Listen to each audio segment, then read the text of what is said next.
Yeah, let's test this and see how it goes. How's it going? Oh, it's it's doing another track now on top of the one we just did. What the hell? Yeah. I don't understand anything you just said. Well, we're recording now. Okay, we're recording. Yeah, and this is One for the Angels, episode 2 in the rebroadcast of Twilight Tuesdays. Yes. Between time and space is Twilight Tuesdays with Sean Frith. Welcome to the Altiverse. Welcome back to Twilight Tuesdays. I'm Travis Barth. I'm Sean Frith, and today, folks, we're going to be watching One for the Angels. But before I get to that, I need to. I just want to say something. Travis, I like to keep up with the news and current events, Right. like who's going to be playing the next Batman and what heroes are going to stick in the Avengers, dead celebrities, that sort of thing. Right.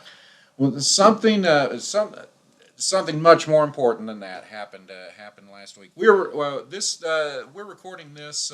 It's July 3rd today. Tomorrow is Independence Day.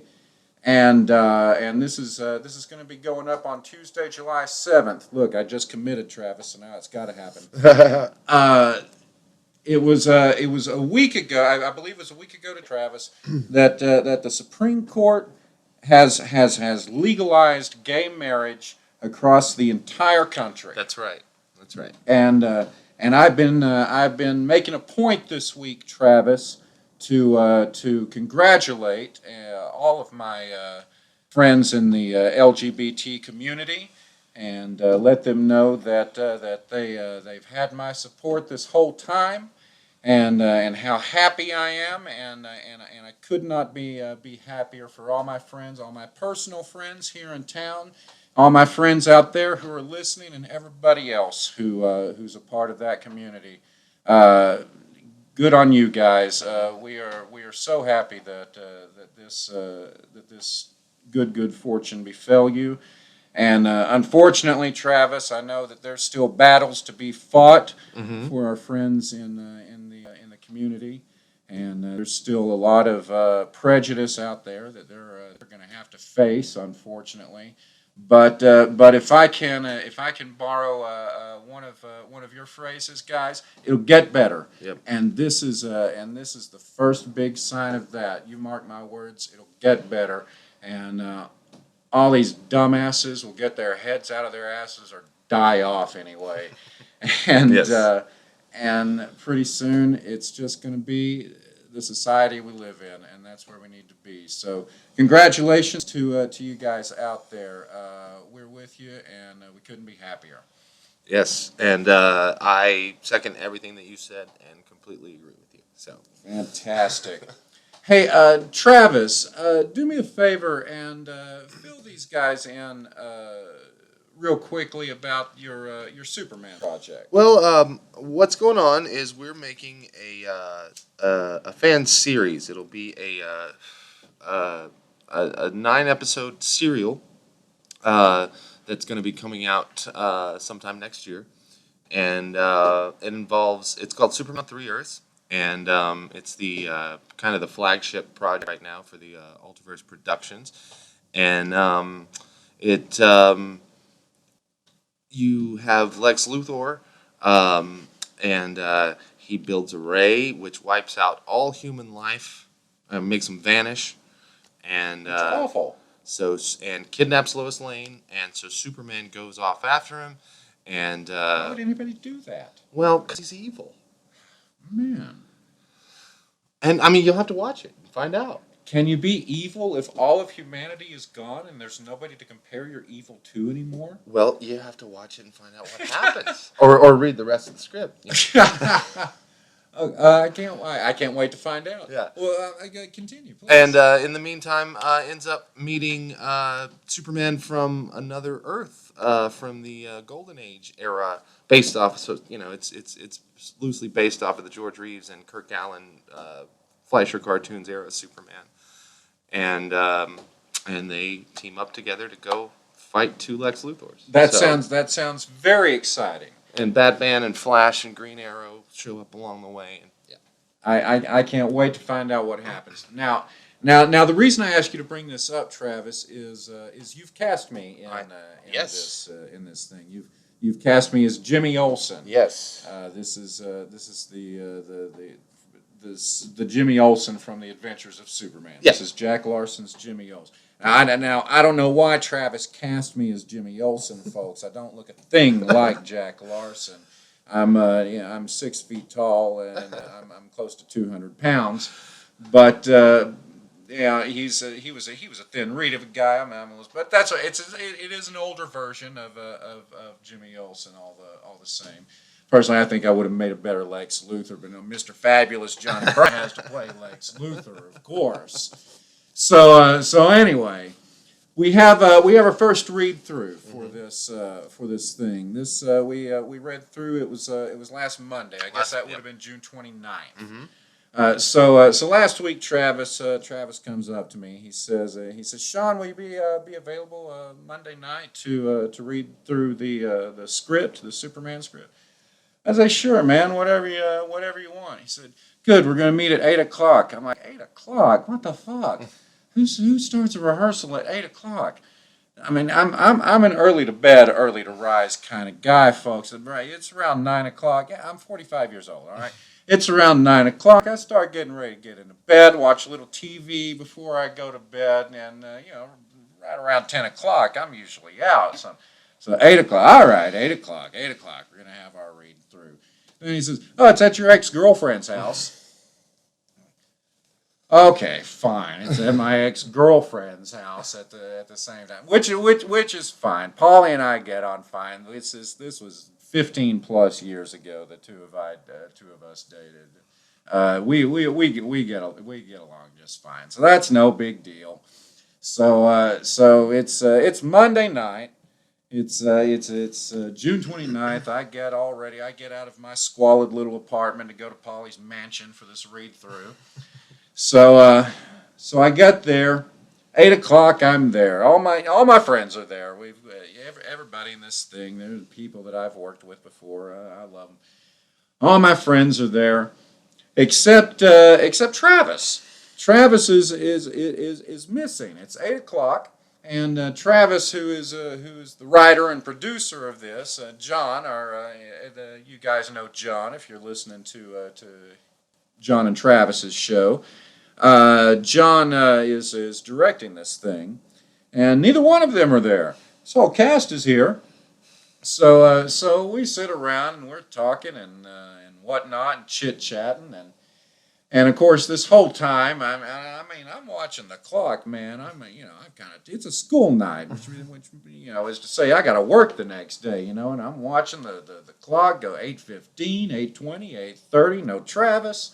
So, and of course, I'm sitting there the whole time, and I love Polly. She's a wonderful human being, and I'm looking around her lovely house, which was decorated by nobody else but Polly Maynard, and I'm looking at her lovely family. Of course, Barry's a great guy, real nice guy, a lot better looking than I am. He's real good guy. Two lovely daughters she's got, and I'm thinking, what fucking loser I am. So I'm sitting there this whole time, just tired and thinking, oh man, I'm about ready to get out of here. So finally, little before 9, Travis strolls in. He's got some bullshit about some mess up at the Kinko's or something, but I can smell the booze on him. So, there was a mess up, and he had to go to Kinko's. There was no booze, but anyway, finally he strolls in at 9:00. So we've got the script, folks. It's like you just said. It's 9 chapters, and it's this thick script here. I've had this thing for weeks. I haven't read a word of it. So I'm looking through this thing, And I'm like, okay, here's chapter 3. Jimmy Olsen shows up in chapter 3. Chapter 2. Chapter 2. Oh well, there's the right. I'd forgotten The teaser, right? He's got a teaser chapter in there, and I had forgotten that's not an official chapter. Chapter 2, Jimmy Olsen shows up. I'm looking at this, and he comes up again in chapter 9. That's great. And it's what? Oh, we're gonna start reading the script now here at 10 after 9. Okay, so we read this teaser thing. We read it's pretty short. This short teaser thing. And we've got our stage manager. Was it our stage manager who was reading the stage directions? Yeah, there? Melissa Carroll. She's script supervisor. Yeah. Script supervisor, excuse me. So as we're reading this, she's reading every single freaking word of the stage directions of this thing. And Batman walks to and this and that and this and that, and then every now and then one of the actors would have a line. And so we get through the teaser thing. And then we got to talk about that for 10 minutes. Not just about that. We got to talk about whatever the food. Polly is one of the best hosts you'll ever find in any event at her place. She's got this food laid out for everybody. Everybody's got to talk about that too. Johnny's talking about how damn hot it is in the place. So we finally get around to this chapter 1. Chapter 1's a bit longer and gets a little bit of exposition there and whatnot.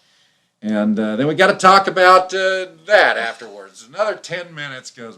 Finally, we get to chapter 2. It's after 9:30 by the time we get to chapter 2. And I get up. I say, folks, this was great. I had a great time, but I got to go. I'm sorry. So I finally get out of there. But, man, Travis, I tell you, next time one of you guys asks me to do one of your shows for him, my first question is going to be, what time are your rehearsals, man? That mumbler we did a few weeks back, a couple of months back, we had a rehearsal at 8 o'clock for that, too. And the reason it was scheduled at 8 was for this. Well, Polly didn't get finished teaching until after 7. Right. And Mike didn't get off until 7 either. He wasn't even there. I know, and he didn't. He ended up having to. He had to work overtime. Who's Mike Stevens? He's playing? the Flash. Okay, all right. Well, so anyway, that's my little beef I gotta give Travis. I'm sorry, Sean. I apologize. It wasn't my fault. There was a terrible plague and locusts and the tucks to come back from the cleaners and. You're right. I do remember the locusts. That was a bitch. All right, I'm gonna let you off this time, Travis. No, it was just one of those days where everything just didn't work. You were having a lousy day that day. I remember. And, I'm sorry. I apologize to that. And but what'd you think of the script? Oh, it was fun. I can't wait to find out what happens after chapter 2. I don't read. Anyway, that's my beef. Looks like we've settled it. We're friends again. All right. I'm sorry, Sean. It'll never happen again until the next time it happens. Until the next time it happens. I mean, you mark my words, folks, you'll hear about it. Yeah, well, we're going to watch some Twilight Zone tonight, aren't we, Travis? Yes, we are. Tonight we're going to watch One for the Angels. We're going to meet Mr. Depp in this episode. We are. And not for the first time on the Twilight Zone. This is real interesting, Travis, because as we watch You mean not for the last time. This is the first time. Well, did I say not for the first time? Yep. Oh, not for the last time. Excuse me. This is the first time. Maybe, hopefully that'll be the worst mistake I make this episode. I don't know who the hell's name I came up with last week with the producer of, or not last week, but with Where Is Everybody? Yeah. Somebody, I was looking at something and somebody's name, and it just the wrong name came out of my mouth. Yeah. William Self produced Where Is Everybody?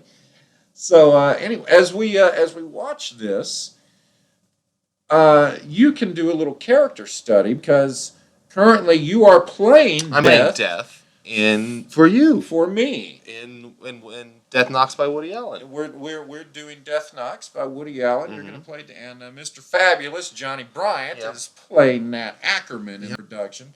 And hey, if anybody out there is in Denton, Texas, the weekend of July 31st, come see our our plays. We're doing 10-minute plays, and one of them is going to be Woody Allen's Death Knocks. I'm also directing Reverse Transcription by Tony Kushner. There you go. Look at that. There's two of the shows you can see out of 10. Right. We'll let you discover the other 10. But tonight we're watching One for the Angels, Twilight Zone episode number 2. This aired, Travis, for the very first time on October 9th, 1959. Okay. It was directed by Robert Parrish, and it was written by Rod Serling. It stars the great old comedian Ed Wynn and familiar that guy, Murray Hamilton. Yes. If you guys don't know him by name, you will definitely recognize him once you see him. He plays Death, in fact, in this episode. And we're going to be starting the episode. Travis is going to give you the countdown here in just a little bit. All right. We're going to go now in 5, 4, 3, 2, 1. And here we are at the 5-second mark. Excellent. One for the Angels. This is an interesting episode. You guys have seen it. I'll give you the quick rundown. Of course, Ed Wynn plays a sidewalk pitchman in this episode. Right. And it's his time. Death comes to claim him, and he makes a deal with Death Right. to lay off the Death until he can give the perfect pitch, one for the Angels, Right. as he calls it. Unfortunately, a young girl that he knows has to take his place, and he actually gives the pitch in order to save the girl's life. This is Robbie the Robot. And look at Just that. want to point that out real fast from Forbidden Planet. Yet another link to Forbidden Planet. Anyway. There's we talked about that. We're going to be seeing a lot Yeah. of Forbidden Planet links. And in fact, I don't think I noticed that the first time around. I'm glad you did, Travis. So there's Ed Wynn, of course, and you can see behind him actually Murray Hamilton. Ed Wynn, man, what a guy he was. Much loved, very funny guy. Let me give you a little bit of a rundown on him, since there he is. It was an odd choice, actually, Travis, for Ed Wynn to play this fast-talking pitchman. Right. His thing. He was known for his voice, his kind of lisp, and he had kind of a slower talk to his voice. Oh, look, here is Travis's lovely wife, Melanie. She has just stepped into the Twilight Tuesday studios. Melanie, do you have anything to say? Not really. All right. We'll be hearing from her later on Sundays in Sunnydale. Yes, you can hear Melanie on every Sunday on Sundays at Sunnydale when we're talking about Buffy the Vampire Slayer. But when Ed Wynn got the script for this, he told Rod Serling, "Rod, I can't say all these words. This is too much." But Rod was confident in it and thought he'd do a fine job, and he does do a fine job. But as we get to the big pitch at the end of the episode, I'll have a few things to say about it. But he was born Isaiah Edwin Leopold. Really? Is his real name, and of course he just split up his middle name Edwin Oh. to Ed Wynn. Ed Wynn. He was born on November 9th, 1886. Okay. Wow. And he started out his career in vaudeville when he was very young, and eventually made it to the Ziegfeld Follies. And he worked there with another big star of the Follies was W.C. Fields.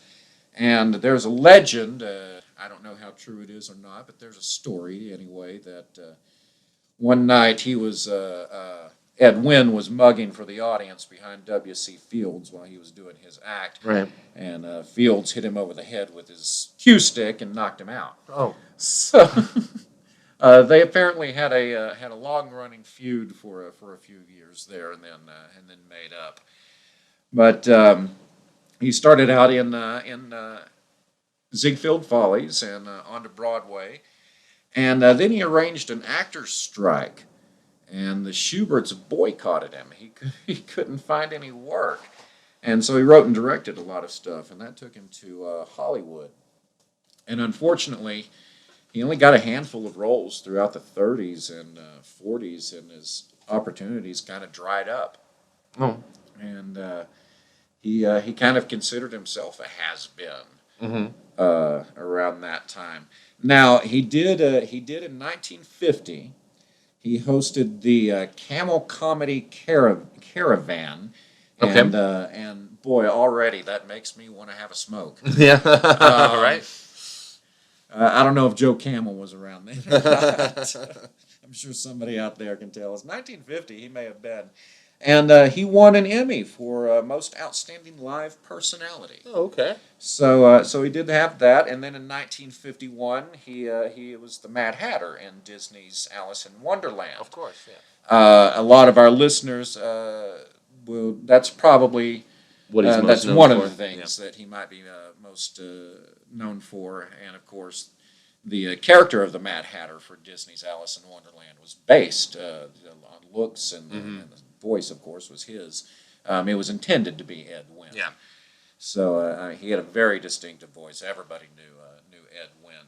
What I remember most from my childhood was Mary Poppins. Right, and that's probably what most everybody would know him from. Actually, I'm sure more people have seen Mary Poppins, but Alice in Wonderland too is popular, especially with the stoners. Mm-hmm. So, but after the Alice in Wonderland gig, he really didn't do anything for a while until finally his son, the famous actor Keenan Wynn. Persuaded him to get back into acting, go into drama. You got the chops, Dad. And his return to acting was Playhouse 90's Requiem for a Heavyweight. Right. Written, of course, by Rod Serling. We talked about that last episode. Exactly, and it also starred Keenan Wynn. That was in 1956, and he was nominated for another Emmy for supporting actor for Requiem for a Heavyweight. In 1957, he did the TV movie On Borrowed Time. He played Gramps in that. You know with this story, Travis? No, I'm not. Tell me about it. Let me tell you about it because it kind of ties in with everything that's going on tonight. On Borrowed Time is a story. It was a play, first of all. Okay. And it's about an old man. And it's about the relationship between an old man and his grandson.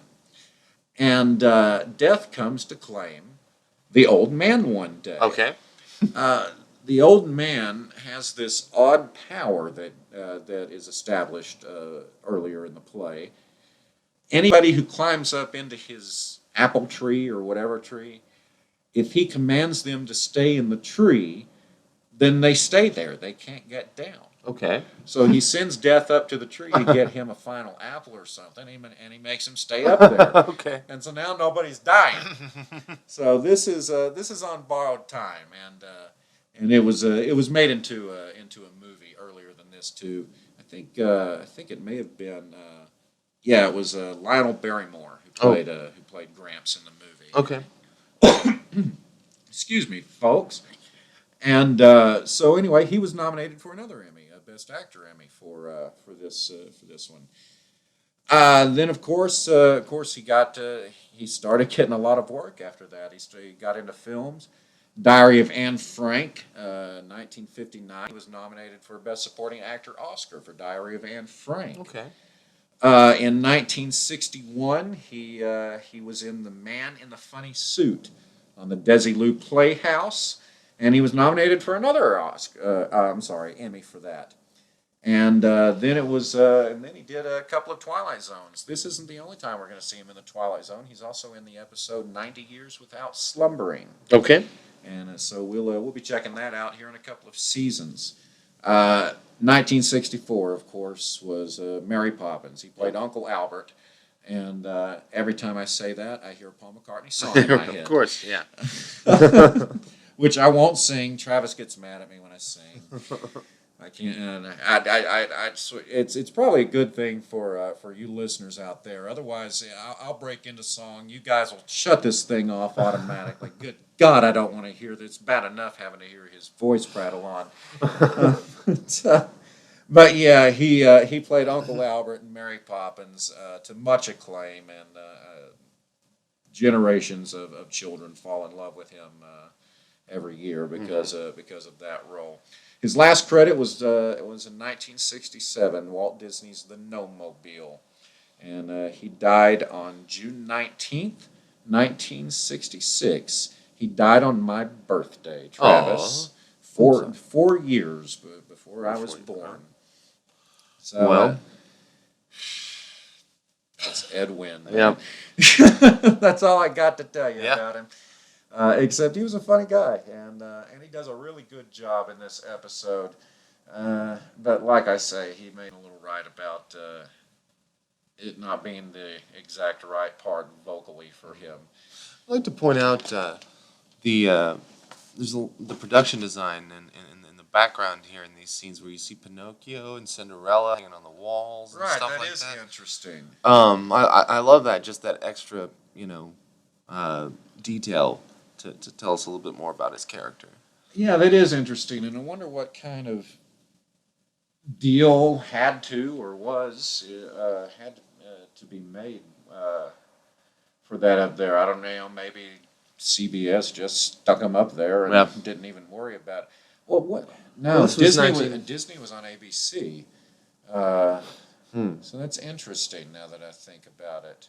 Well, this was 59. Was that You know what? was that something that people even thought of at the Or were time? they on, I don't know. Or were they on NBC? They Disney actually changed networks a few times, and so now I can't remember. I'm sure one of our listeners can fill me in on that. But yeah, to go back to what you were saying anyway, yeah, that is very interesting, and yeah, I think it's a nice detail. We talked about, with the last episode, the detail that they put in this, and it probably I'm sure it had a better budget than this was intended to be kind of a prestige show. They were certainly able to bring in genuine stars from time to time. So I think it probably had a little better budget than a lot of your cheaper shows, and it really shows too with the camera work, with the thought they put into the detail, and with the celebrities and the stars that they're able to get, And stars to come. and the stars to come. I mean, Ed Wynn was a genuine star at this point, Right. Probably at the height of his Yeah. stardom as far as film goes. So, and Murray Hamilton there was an up and comer. I'm going to tell you about Murray Hamilton in a little bit. I want to tell you a little bit about Robert Parrish, our director, right now. Okay. He was born January 4th, 1916, and he started out his career as an actor. Very young. He was a child actor. He in the 20s and 30s he was in several things, including Charlie Chaplin's City Lights. Okay. Are you familiar with the movie? I Have you am. seen it? Yes. Well, I've seen parts of it. I've not seen the whole thing. Oh man, it's a fabulous film. It's a great movie. It's one of the great movies, in fact. It's not my favorite Chaplin. That would have to be The Kid. Yeah. Man, I love that one. that's a great movie.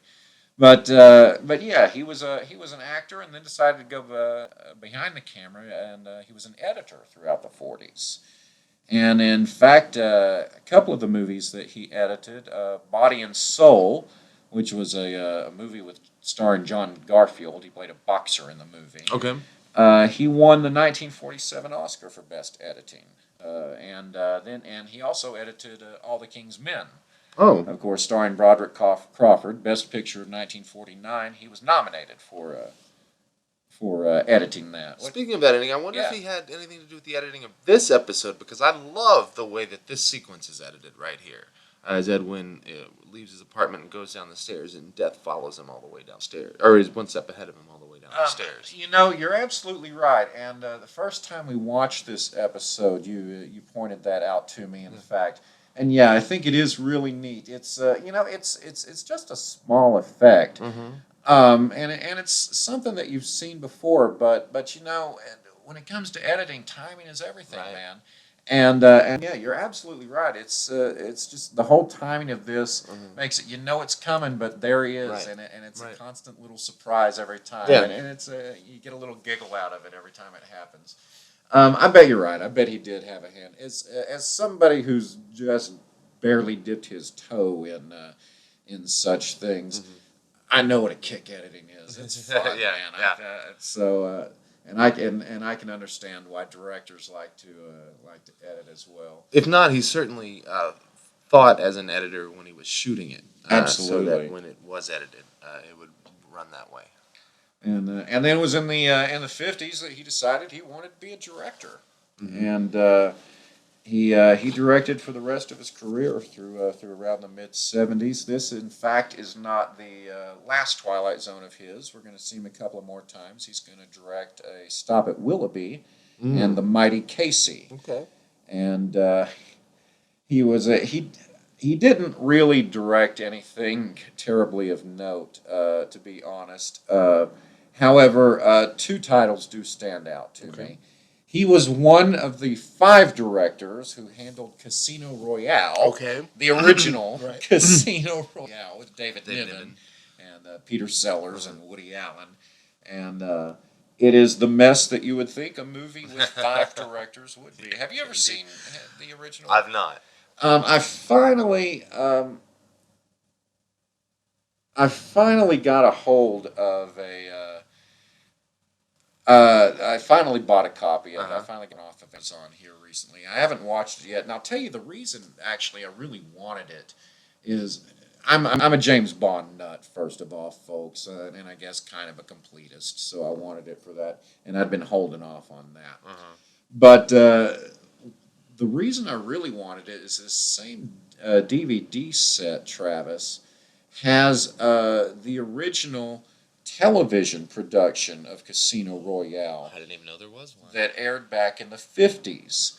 The very first James, it was one of your anthology shows. I don't remember which one it aired on. Hell, it may have been Playhouse 90. I'm not sure.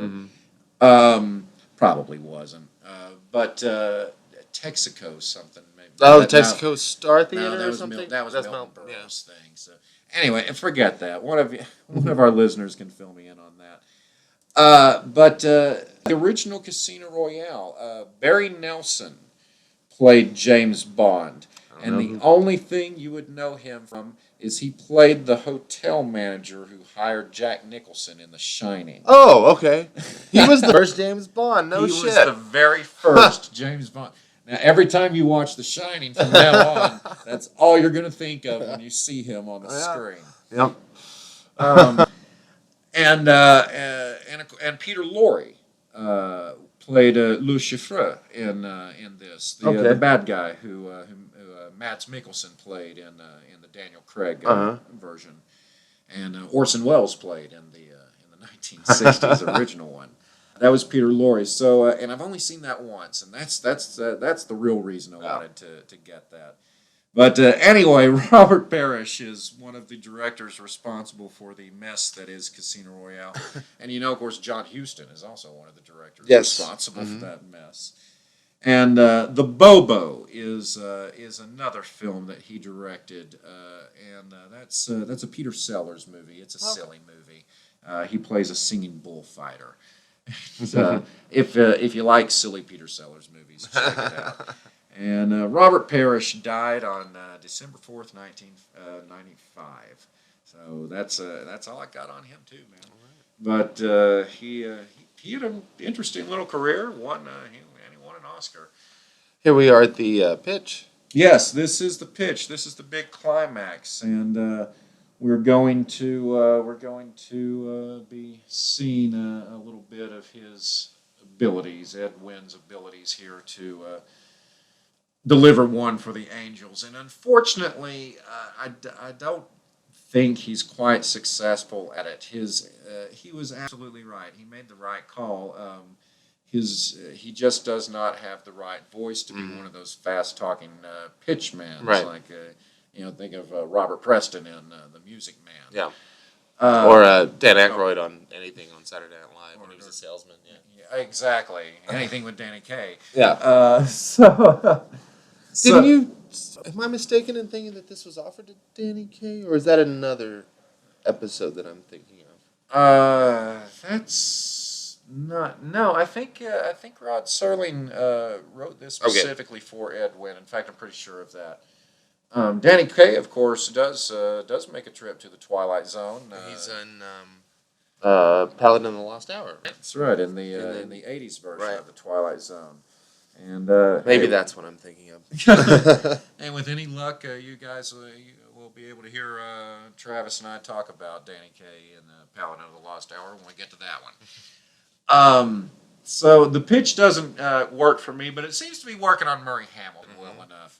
And Murray Hamilton is really selling this scene. His performance too. is terrific. And that's not to say that Ed Wynn's isn't. I mean, he is delivering, even if even if I don't think he's quite got the skills of the pitchman. He is delivering as far as everything else goes. Murray Hamilton is doing a fantastic job, and you guys probably recognize him, I'm sure. He is one of film's most famous that guys. He was born on March 24th, 1923. Started out on Broadway. His first big break was in Mr. Roberts, which ran on Broadway back in the 1940s and 50s. And Mr. Roberts, of course, starred Henry Fonda on Broadway. And he eventually worked his way up from a small role up to Ensign Pulver by the time the run was over. He was playing Ensign Pulver on Broadway.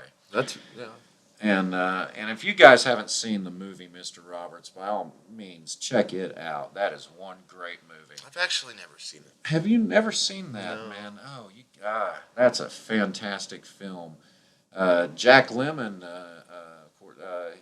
it wasn't his first movie, but it was his third or fourth. He won Best Supporting Actor Oscar for that one. Has played Ensign Pulver in that.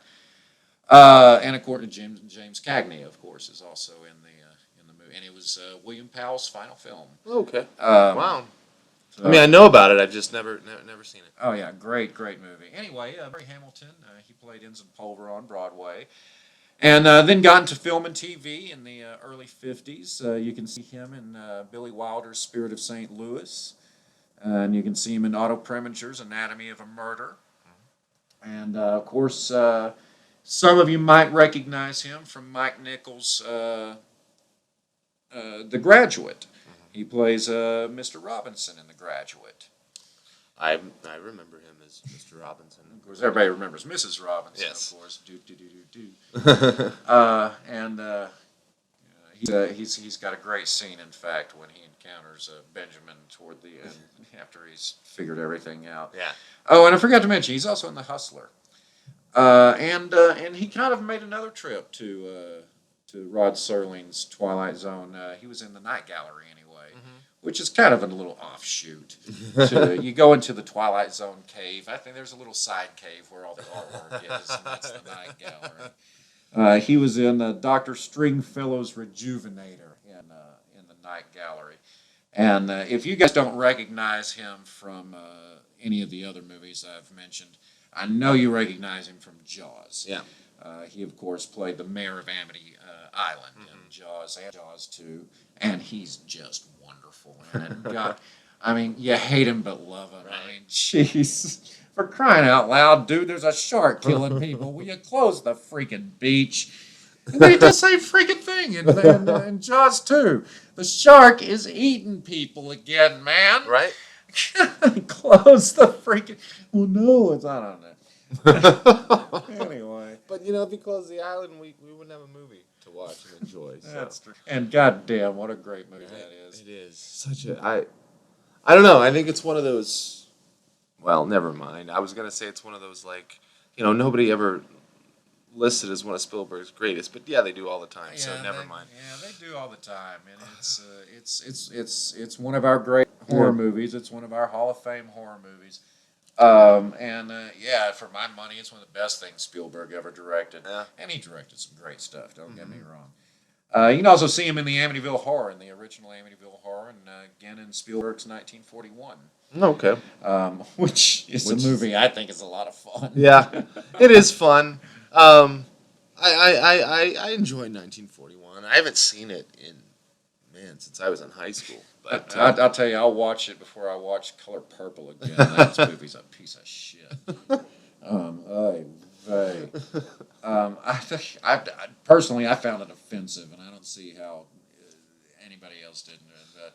But I know Spielberg isn't a bad guy and had just the best intentions and all that. And he stayed real busy till his death on September 1st, 1986. Murray Hampton, man, he was a good guy, good actor. I didn't get a chance to tell you that we're going to see Dana Dillaway. She played the little girl there. Okay. She played me. We're going to see her again, and I Sing the Body Electric. She really didn't do anything else after that. yeah. The Jay Overholtz, who played the doctor in this episode, he actually appeared in 8 Twilight Zone episodes. I thought he looked familiar. We've already seen him. In fact, he played a reporter in Where Is Everybody? Oh, okay. We're going to see him again in 22 and Odyssey of Flight 33, to name just a couple. I love 22. I can't wait to watch 22. I actually don't, so Really? I can't wait to watch 22, so we can talk about And maybe that's another Walking Distance case where, going back and I haven't watched it in years, so maybe going back I won't like it as much. You see, there's a good contraction for you guys. Look out for 22 when we get to it here in another year or two, I think. He didn't do much else. Merritt Bone, who played the truck driver in this episode, we're going to see him again in Steel. And so those are our Twilight Zone connections we have with the kid. None of these guys did much else outside of a few Twilight Zone episodes. Yeah, Travis, in all of legend, cinema, literature, mythology, what's your favorite representation of death? Well, Sandman. Damn it, you stole my answer. I mean, it was good. Well, Of course. I mean, it's Sandman. For sure. I tell you, if any of them are true, when my time comes, I hope it's her that comes to get me. I gotta tell you, because you can't help but fall in love with her, and that's right. and that's how you handle your death, man. I guess that's how you do it. And I love the whole thing in the strip. Travis and I, among other things, are both big Sandman fans. We've read the comics a few times, and I love the bit when she says that we actually have 2 conversations with her when we die and when we're born. Right. We never remember that one. Yeah. I always thought that was real interesting. So much of those little things that Gaiman throws in there. Oh, Neil Gaiman was brilliant. I wish he had written one of these Twilight Zones. Yeah. He didn't write one of the revival. Anything in one of the revivals. Not that I'm aware of. However, he is working on an American Gods television show.